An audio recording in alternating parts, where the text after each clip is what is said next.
Selamat pagi, siang, atau malam.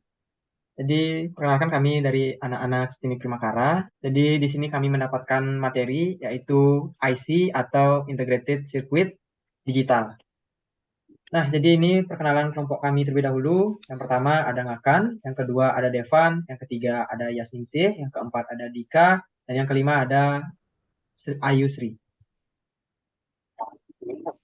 Oke, pertama-tama di sini kami akan membahas mengenai apa sih itu IC atau Integrated Circuit. Nah, jadi Integrated Circuit atau IC adalah sebuah komponen elektronika semikonduktor yang merupakan gabungan dari ratusan atau ribuan komponen-komponen lain. Berbentuk IC berupa chip silikon. Nah, tentunya chip silikon itu padat. Biasanya berwarna hitam dengan banyak kaki atau pin, sehingga bentuknya menyerupai sisir. Ya, bisa dilihat seperti pada gambar.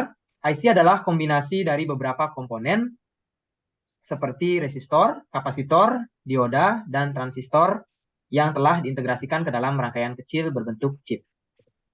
Nah, bagaimana sih asal-usul dari IC ini, asal-usul dari integrated circuit ini? Oke. Jadi yang pertama, IC itu sebenarnya ditemukan pada tahun 1958 oleh seorang insinyur yang bernama Jack Kibley. Nah, yang dimana beliau bekerja di Texas Instrument dan mencoba menyelesaikan masalah dengan memikirkan konsep di mana sebuah menggabungkan komponen-komponen elektronik dalam satu blok bahan semikonduktor. Nah, penemuan tersebut maka dibuatlah dengan nama IC atau Integrated Circuit atau yang disebut dengan chip. Baik, selanjutnya itu ada jenis-jenis dari integrated circuit. Yang pertama itu ada SSI, yaitu Small Scale Integration.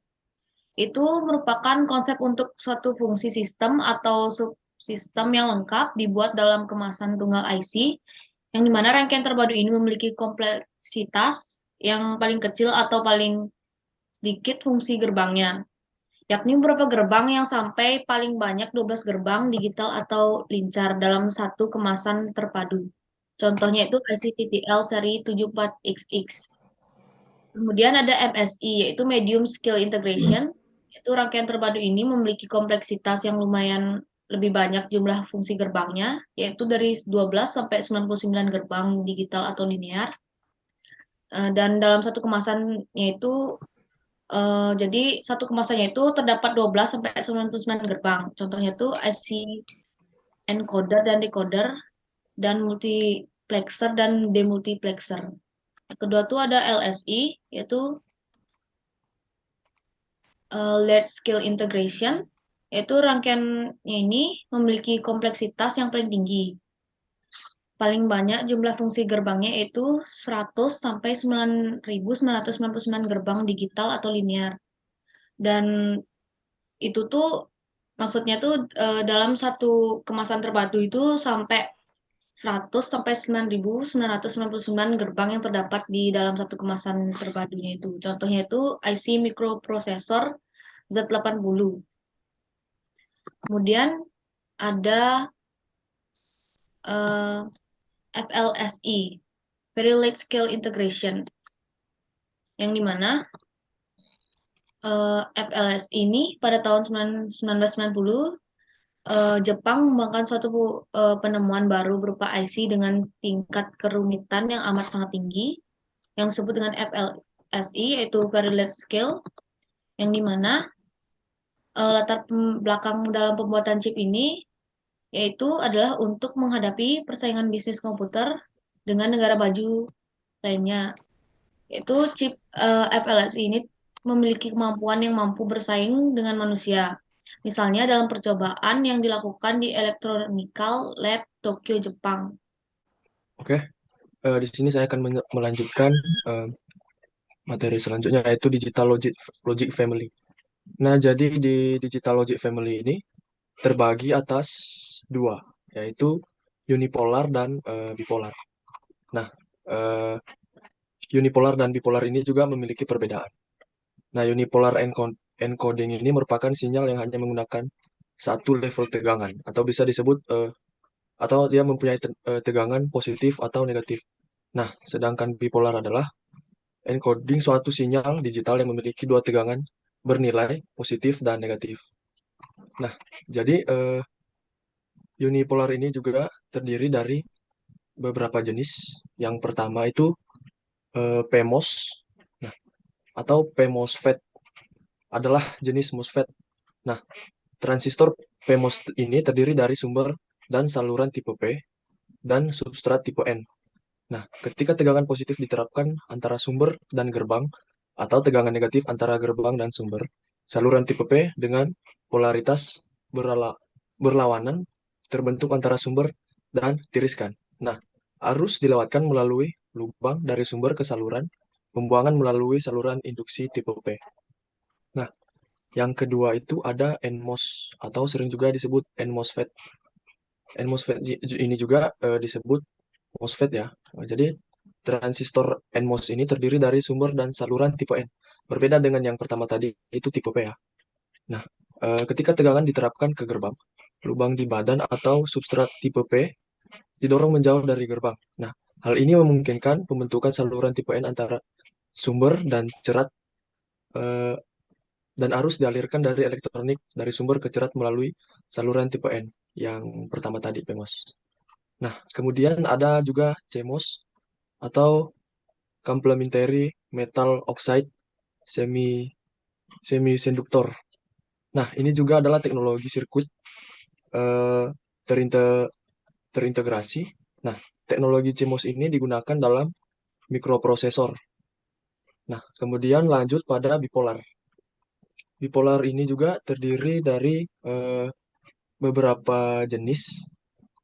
Yang pertama itu sa- saturtet dan unisaturtet.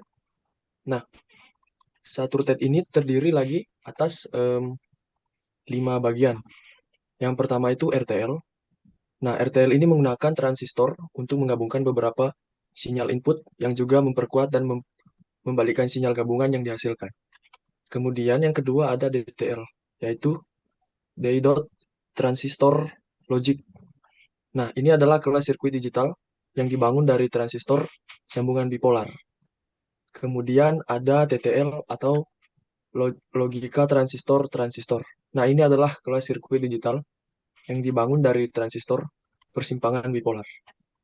Kemudian yang keempat ada HTL atau High Threshold Logic. Nah, ini juga dikenal sebagai logika kecepatan rendah atau logika tingkat tinggi. Nah, ini adalah varian dari logika dioda transistor yang digunakan di lingkungan di mana kebisingan sangat tinggi. Kemudian yang kelima itu DCTL, lebih sederhana dari RTL dan TCTL. Nah, ini tidak pernah menjadi populer karena masalah tersebut dari Hugging saat ini. Nah, gerbang harus dapat menggerakkan transistor dari gerbang beban ke saturasi yang sesuai dengan logika. Kemudian yang unisaturtet ini terdiri atas 2 bagian, yaitu TTL. Nah, TTL ini adalah keluarga logika bipolar yang relatif cepat. Nah, sedangkan yang kedua ini adalah ECL, yaitu logika mengimplementasikan gerbang dalam konfigurasi penguat diferensial, di mana transistor tidak pernah digerakkan di wilayah saturasi sehingga meningkatkan kecepatan rangkaian secara signifikan. Hmm. Baik, berdasarkan aplikasi dan fungsinya, IC atau integrate circuit ini dibedakan menjadi dua, yaitu IC linear dan IC digital. Jadi IC linear ini memiliki fungsi sebagai yang pertama itu sebagai penguat daya atau power amplifier, yang kedua penguat sinyal, yang ketiga penguat operasional, yang keempat penguat sinyal mikro, yang kelima penguat RF dan IF, yang keenam penguat voltage converter, kemudian multiplier, penerima frekuensi radio, dan regulator tegangan. Kemudian IC digital. IC digital ini berfungsi sebagai flip-flop, kemudian sebagai gerbang logika, sebagai timer, sebagai counter, kemudian multiplexer, sebagai kalkulator, sebagai memori, sebagai clock, kemudian sebagai mikroprosesor, terus yang terakhir yaitu sebagai microcontroller. Baik, di sini saya akan menjelaskan kekurangan dari IC digital. Jadi kekurangan yang pertama itu Jika ada komponen dalam IC yang rusak, maka seluruh IC harus diganti dengan yang baru. Lalu yang kedua, dalam IC tidaklah nyaman atau ekonomis untuk membuat kapasitasi melebihi 30 PF. Lalu yang ketiga, untuk nilai kapasitasinya yang tinggi, komponen eksternal yang terpisah ke chip IC terhubung. Lalu yang keempat, tidak memungkinkan membuat fabrikasi indikator dan transformator pada permukaan chip semikonduktor. Oleh karena itu, komponen-komponen ini terhubung eksterior ke chip semikonduktor. Lalu yang kelima, tidak memungkinkan untuk menghasilkan IC daya tinggi atau lebih dari 10 W. Lalu yang keenam, ada kurangnya fleksibilitas dalam IC, yaitu umumnya tidak mungkin untuk mengubah parameter di mana sirkuit terintegrasi akan beroperasi. Lalu yang selanjutnya ada kelebihan dari IC digital. Yang pertama, peningkatan keandalan karena jumlah koneksi yang lebih sedikit. Lalu yang kedua, ukuran yang sangat kecil karena pembuatan berbagai elemen rangkaian dalam satu chip bahan semikonduktor. Lalu yang ketiga, berat yang lebih kecil dan kebutuhan ruang karena sirkuit mini. Persyaratan daya rendah. Lalu yang kelima, kemampuan lebih besar untuk beroperasi pada nilai suhu ekstrim. Yang keenam, biaya rendah karena produksi simulaton ratusan sirkuit yang sama pada wafer semikonduktor kecil. Lalu yang ketujuh, layout sirkuit sangat disederhanakan karena sirkuit terintegrasi dibatasi untuk menggunakan jumlah minimum koneksi eksternal. Baik, kita akan masuk ke bab 3 yaitu penutup. Kesimpulan dari penjelasan di atas maka dapat disimpulkan sebagai berikut. Pengertian IC Integrated Circuit atau disingkat dengan IC adalah komputer atau komponen elektronika aktif yang terdiri dari gabungan ratusan ribuan bahkan jutaan transistor, dioda, resistor, dan kapasitor yang diintegrasikan menjadi suatu rangkaian elektronika dalam sebuah kemasan kecil.